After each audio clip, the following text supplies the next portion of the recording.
Hello and welcome back to the Daily Royal, a podcast covering the daily events of all the European royal families. Today we are going to be talking about all of the events from Wednesday, February 24th of 2021. Today was actually kind of busy. I'm thoroughly surprised. I'm thoroughly thrilled. I really thought we were going to after yesterday's episode, go to once every other day episodes. We may end up still doing that towards the end of the week, but for now, we get to go every day, which is awesome. So there were quite a few things. I'm not going to preview anything because today we are pretty much just going with the day-to-day events. I'm not going too in-depth on anything, and just a pretty normal day. So let's go ahead and just jump right in and get started with the Swedish royal family.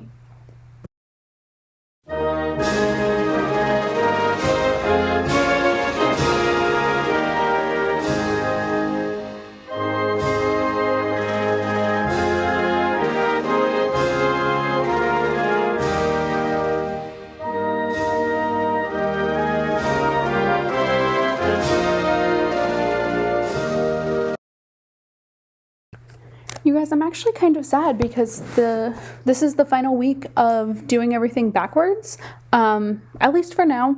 So starting, next week in March, we'll go back to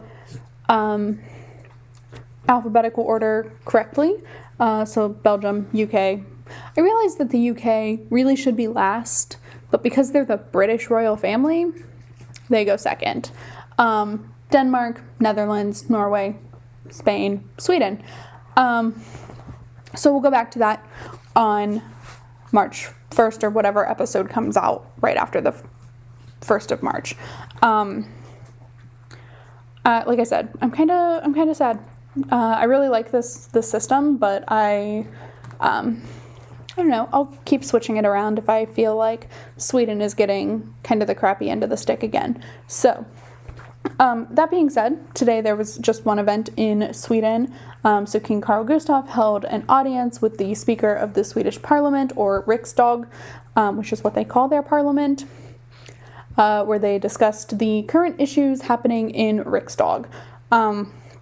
This was held digitally, so Sweden seems to be taking some more extensive lockdown measures now. They have been really through the year. Through 2021, but definitely something that I've noticed. The last time these two men met, it was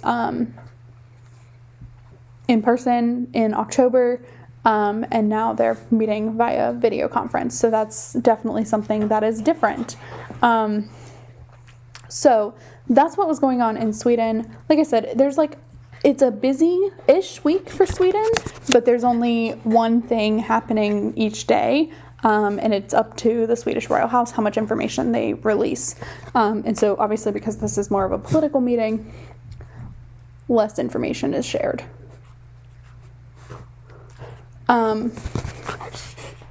So with that, sorry, my dog keeps trying to jump on my computer.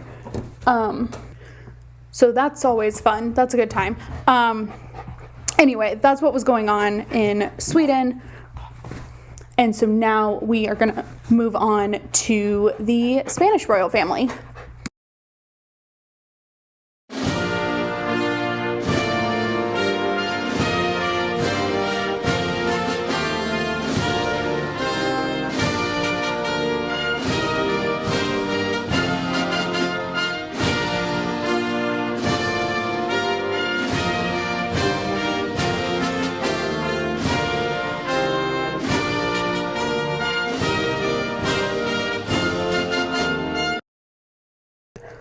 So moving on to Spain, today was kind of a light day, but not really. There were still some events happening, but not a whole lot to talk about because a lot of information from audiences aren't really released. So today, Queen Letizia held two audiences, first with representatives of the Spanish Association of Businesswomen in Madrid, and this was to mark the 50th anniversary of the organization. I also liked that all the women were wearing blue scarves. That was really fun. You can check out the pictures of that on the website, thedailyroyal.com. and the Daily Royal on Instagram. So that was just really fun. And then next she met with representatives from code.org, with the movement for Europe, Africa, and the Middle East. So code.org is already a thing here in the States. It originated in the States several years ago, and they're expanding into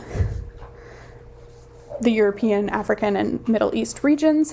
And so they were there to kind of talk about their initiative. And so after the audience,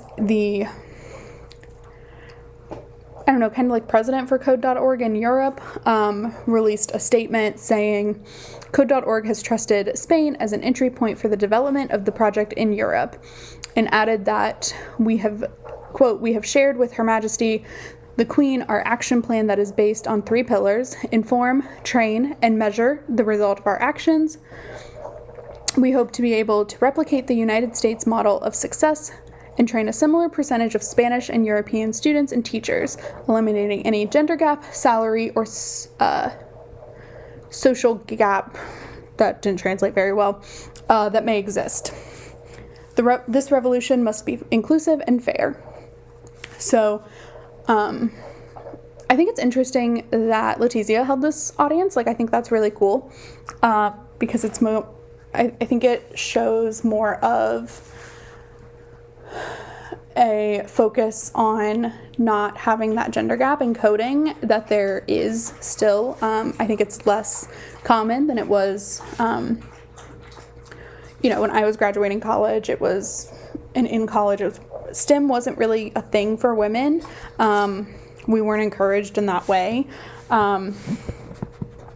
And now it's more of a thing that's pretty common.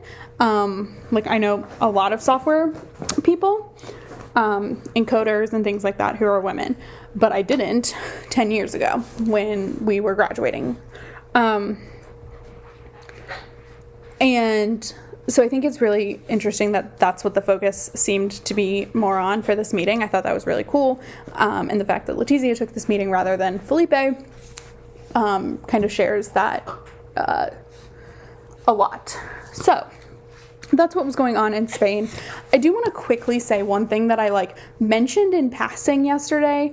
I mentioned that we now know that Queen Letizia was taking ballet during the attempted coup in 1981. So, and I said her father tweeted it out, but I gave no other context. So Letizia's father is a journalist.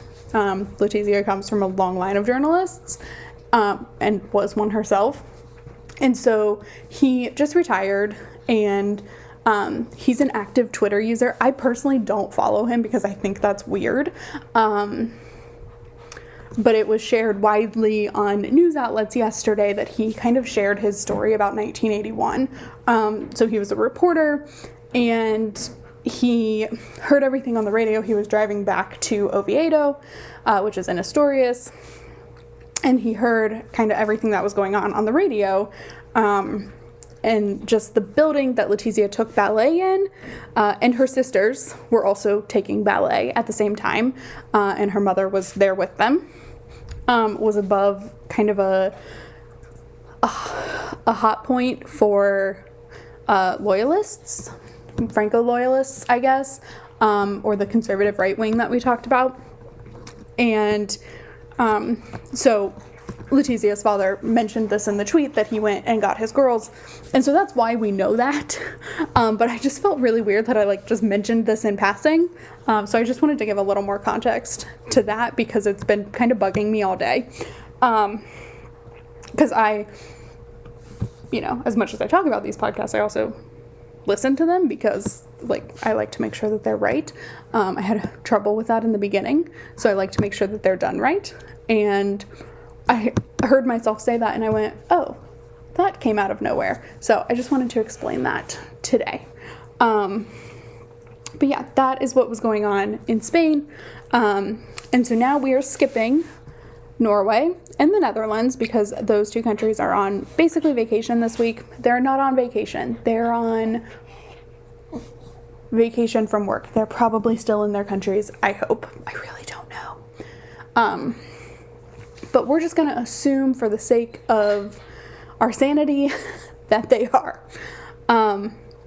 And with that, we actually get to go to Denmark today. So let's go over to the Danish royal family.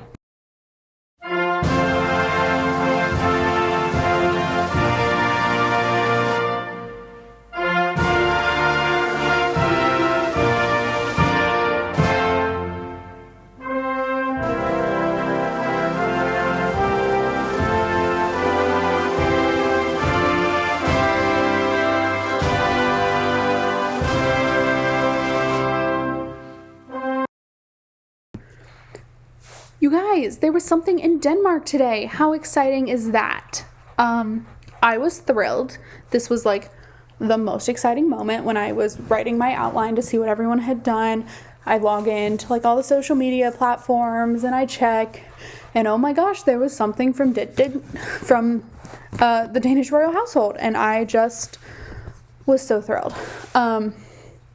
So today, Crown Princess Mary visited the World Health Organization office in Copenhagen, where she was basically given a briefing on the status of the fight against COVID-19, as well as kind of the long-term outlook for the healthcare systems in a post-COVID world. So like what healthcare systems are doing to possibly be prepared for next time, but also in like this transition from, you know, presumably in a post-COVID world, we won't be wearing masks for the next ever. I don't know if that's accurate, but that's the assumption I'm choosing to live by, at least for now. So, you know, what does that look like in a hospital kind of going forward, things like that, because are people still going to get COVID? Because presumably not everyone is going to get vaccinated. You know, just general things like that were being talked about, as well as, of course, just like a general status update on what's going on with COVID. So that's what Mary was up to. But really, I think like for me, the most exciting thing was just that she was out and about. I thought this was a really good event for her to be out and about for. So I don't know what Denmark's measures are. Really, I know the US's. I used to be really up to date on Spain's, and now I'm not. Like since I took my news break in January, I really haven't, I mean, I know enough to be informed, but I don't dive deep on a lot of current news items because they're overwhelming. And my sleep thanks me for it. Sometimes my brain doesn't always, but my sleep does. So I don't know what Denmark's restrictions are in terms of like leaving the house and things like that, but Mary did wear a mask today. And I don't know, I think it's just like, it was just really great to see her, to have her out and about and just like be working. Because like I said, you don't know how much you need it until you don't have it. And then it comes back and you're like, yes, I missed this a lot. And that's where this is for me. Like I missed this and I didn't even know I did, except in Denmark, I knew. So that's what was going on, in Denmark. Like I said, really exciting. You guys, I'm so sorry. This dog, I'm going to take another break and deal with her. She's having a really hard time tonight, which is making me have a really hard time. So give me 1 second and I'll be right back. For you, it'll be like I never left. All right, we'll see how long this lasts. She's now just laying beside me. We'll see what that's going to be like. She's already not having it. Okay. So that's what was going on in Denmark. Sorry, I'm all distracted because she's frustrating me. She's not always like this anymore. It used to be constant. Now it's just occasional, but tonight is really, really bad for some reason. Maybe it's a full moon or something. I really don't know. But anyway, that's what was going on in Denmark. I'm so sorry I can't talk about it more. There wasn't a ton shared in the readout from the event, but I definitely think it was a really good event, and I'm very glad that, at least for today, the Danish royal family, Crown Princess Mary, was working. I just appreciated that. So that's what was going on in Denmark, and now we're going to go ahead and move on to the UK.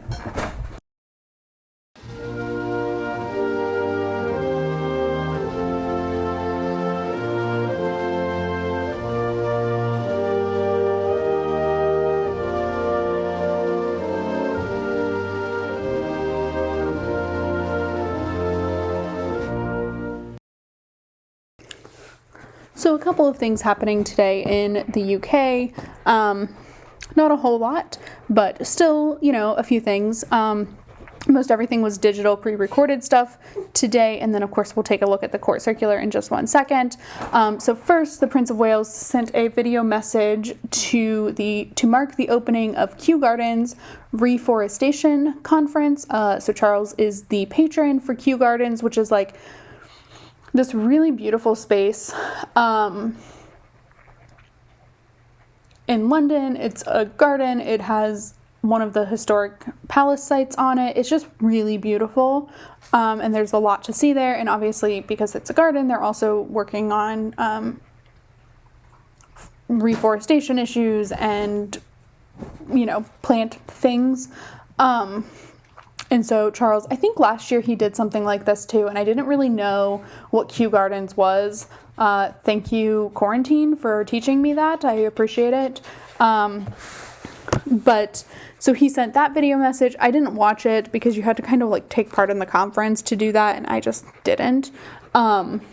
But he sent a video message there. And then also today, the 2020 Commonwealth Essay Competition was officially opened by the Duchess of Cornwall, who is vice patron of the Royal Commonwealth Society. And so every year, the Royal Commonwealth Society hosts this essay competition for people to write about the Commonwealth. And this year, the theme that they are supposed to focus on is community in the Commonwealth, kind of focused on how communities came together during the health crisis. So I think there are like 4 winners, like a senior winner, a runner-up, a junior winner, and a junior runner-up. And junior is, of course, children. So that was the official publicly announced stuff going on. And now I'm going to pull up, if I can find it. Sorry, like I said, so for those who don't know, I think I've talked about this, but I'll talk about it again. The court circular is a document put out in the Times, the London Times, or the Times of London, which also has the Sunday Times, and it reads out every single event on the royal family's calendar and what actually happened. So it's a way to keep the public informed. So previously I knew it existed, but I never really knew how to get it. And then I subscribed to the Times, which is almost 10 pounds, but it equated to $14 US. And so that was a little pricey for me. And then I found out that I can get the court circular part of the Times through Apple News, which is cheaper. And because I get Apple products a lot, I typically always have it for free. So I'm currently on a 4-month free trial of the news app with Apple, and I have access to the court circular. However, it's a little more complicated to pull up for me because I'm not used to it than the London Times, but that's okay. So I have it pulled up now. So we'll go through all of the events that we have to talk about. So let's see. This morning, Queen Elizabeth held a meeting via video link with the governor of South Australia and the Premier of South Australia. I didn't know there was a South Australia. I have questions now. Is that just... I have questions. Lots of questions. I'll figure those out later. And then also today, apparently, Queen Elizabeth was presented with a maquette. A maquette of a statue to be installed outside of Government House in Adelaide, which I think is in Australia. I don't know. This one is a confusing one. Okay.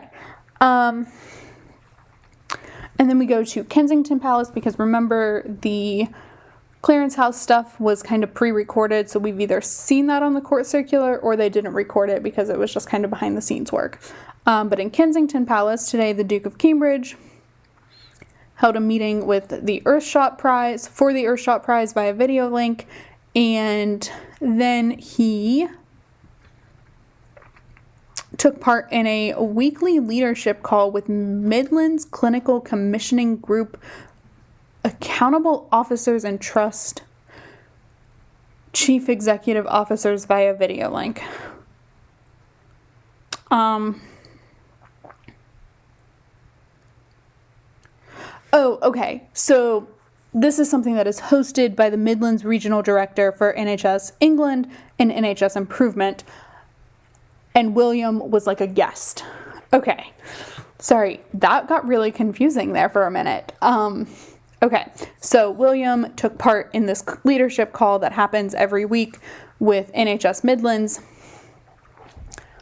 but William was a guest. Okay, so I'm sure we'll see some video readout of that in the near future. So that's what was going on in the UK today. Not a huge exciting day after we've seen them, out and about for a few days, but I'll take it nonetheless. And with that, we are going to go to our final country of the day and end this podcast with the Belgian royal family.